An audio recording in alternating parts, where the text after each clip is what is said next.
Donc, qui voudrait riposter dans un premier temps à quelqu'un? Monsieur Gouin. Moi, j'ai juste un élément que je voudrais ramener. Je ne répondrai pas à tous les arguments, mais c'est le point que de faire des relevés à l'épicerie, ça n'a aucun sens, puis que Statistique Canada, c'est la Bible. Alors, si on fait des relevés en épicerie dans les différents pays, c'est pas pour rien.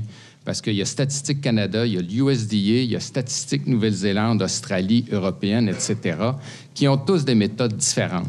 Et donc, si on veut faire quelque chose de comparable, bien, il faut faire nos propres relevés. Et c'est pas parce qu'on fait nos relevés que c'est pas rigoureux comme démarche. Alors, c'était juste sur ce point, parce que ça avait l'air de dire qu'on bricolait des petites affaires pour arriver à ce qu'on veut.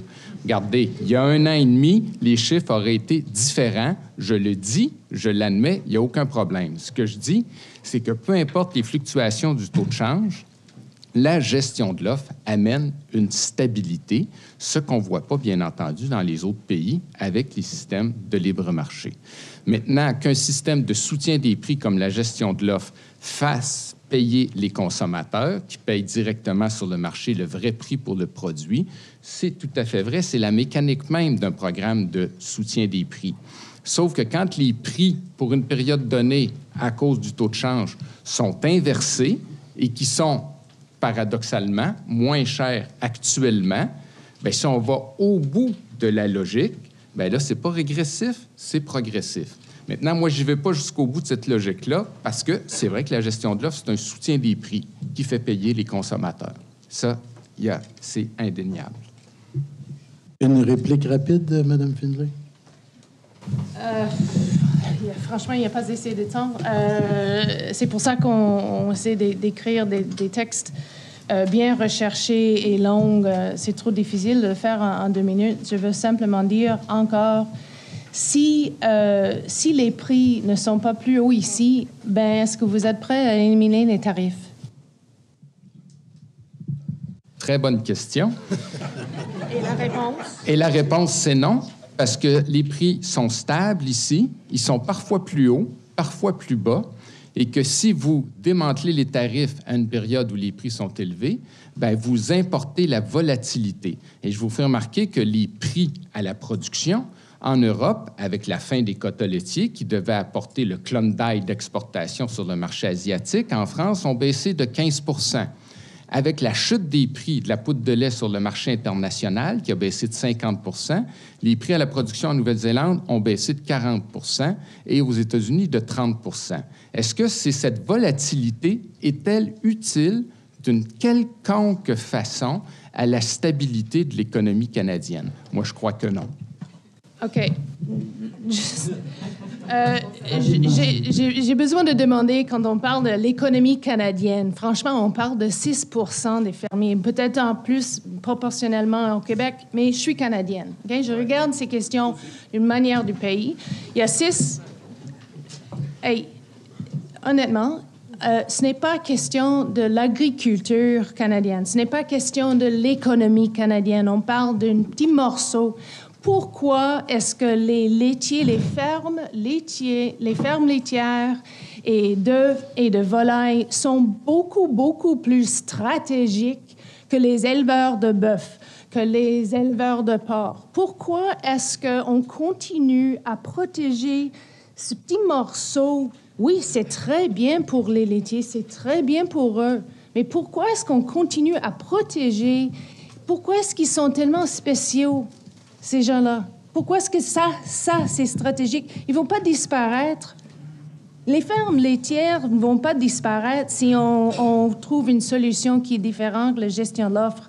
De dire, oui, ça contribue ça à l'économie, oui, mais ça va continuer à contribuer. La question est, comment est-ce qu'on peut trouver une solution qui est plus équitable pour tout le monde? Merci. On va passer à M. Mario Dumais qui va ajouter un peu plus sur le... Bon. Moi, j'ai hâte d'entendre l'UPA voter un vote de reconnaissance aux transformateurs et aux distributeurs si en payant aussi à un niveau tellement plus élevé à la sortie de la ferme, ils vendent aux consommateurs au même prix qu'ailleurs. Il faut les féliciter, les transformateurs puis les détaillants. Ensuite, Moi, je suis tanné d'entendre des porte-paroles du monde agricole du Canada et du Québec de dire qu'on n'est pas compétitif.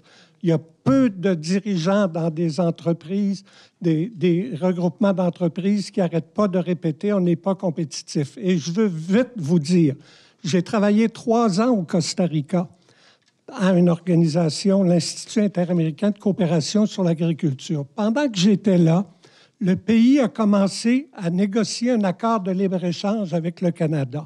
Dès que ça a commencé, le monde agricole du Costa Rica a dit à ses dirigeants, « Êtes-vous fous?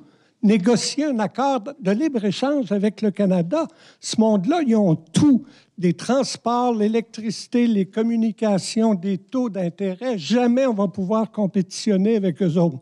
Les dirigeants ont dit, « Oui, mais quand même, malheureusement, on a encore des programmes sociaux qui ne sont pas aussi bons que les leurs et nos règles environnementales ne sont pas encore aussi rigoureuses. On peut compétitionner. » Les gens du monde agricole ont dit, « Vous dites qu'on peut être concurrentiel avec eux autres. Comment ça qu'ils sont riches puis nous, on est pauvres? » Alors moi, je dis, arrêtons de minimiser la capacité compétitive de l'agriculture du Québec et du Canada.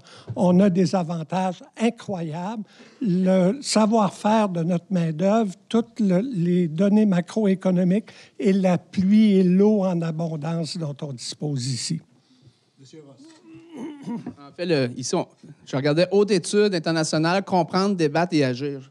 Je pense que le premier mot au niveau de comprendre, tout ce que je véhicule, c'est basé sur des faits. On investit moins, notre gouvernement investit moins en agriculture que dans les autres pays à travers le monde.